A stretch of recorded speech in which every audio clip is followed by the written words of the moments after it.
জয় গুরু ইষ্টপ্রাণ দাদা ও মায়েরা, আজ ইষ্ট প্রসঙ্গে পরম পূজ্যপাদ শ্রী শ্রী আচার্যদেবের দেওয়া বিভিন্ন সমস্যার সমাধান জেনে নেব।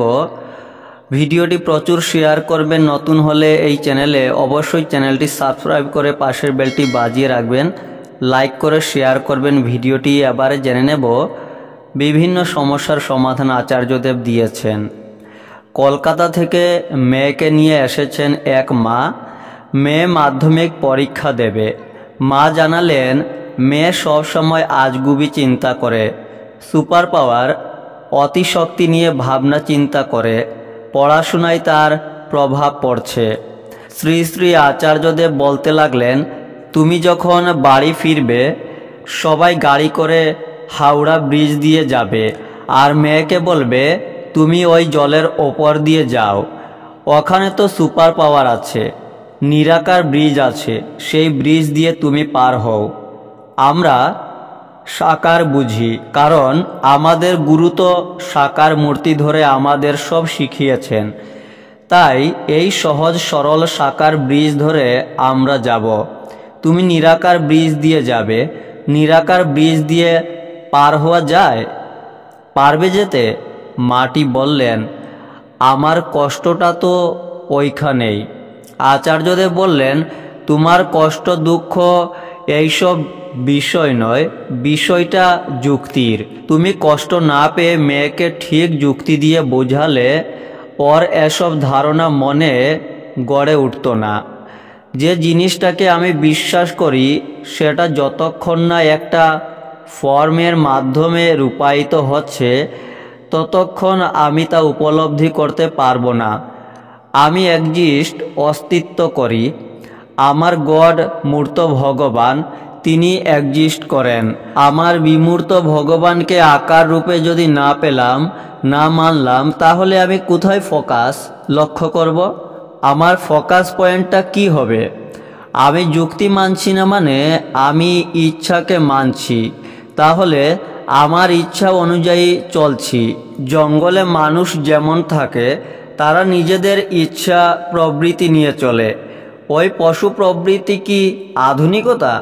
তাহলে তো গুহার মানুষ আধুনিক হয়ে যেত। গুহা মানবরা কি করত? যেমন চাইতো তাই করত। তাদের কোথাও কোনো প্রবৃত্তি পূরণে বাধা নেই, জীবন চলনে কোনো বাধা নেই। যেদিন থেকে আমাদের কাল্টিভেশন, কৃষি শুরু হলো, সেদিন থেকে সমাজ বলে একটা জিনিসের সূচনা হলো। মূলত খাদ্যকে ঘিরে একটা গোষ্ঠী তৈরি হলো। এটাই হলো সমাজ। সমাজকে তখন একটা নিয়মের মধ্য দিয়ে যেতে হলো। এই সময় এটা করব, এই সময় এটা মানব, এটা পেতে হবে, এটা নেব। একদিকে প্রবৃত্তি আমাদের সব সময় মাথাচাড়া দেয়, অপরদিকে সমাজের নিয়ন্ত্রিত জীবন আমাদের মধ্যে তা ধামাচাপা দিয়ে দেয়। এই দুইয়ের সংঘাতই হলো আধ্যাত্মিকতা, ঈশ্বর চিন্তা। এটাকেই বলে ঈশ্বর চিন্তা।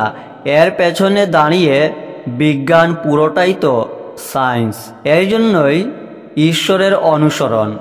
কেন আমি ঈশ্বর খোঁজ করব? কেন অনুসরণ করব? কেন আমার পালন? সব কিছুর মধ্যেই দাঁড়িয়ে আছে এই সংঘাত। সংঘাতটাকে আমি বাদ দেব কি করে? যদি আমার আকার না থাকে, ফর্ম না থাকে, তাহলে যেটা আমার মনে হবে আমি সেটাই করব।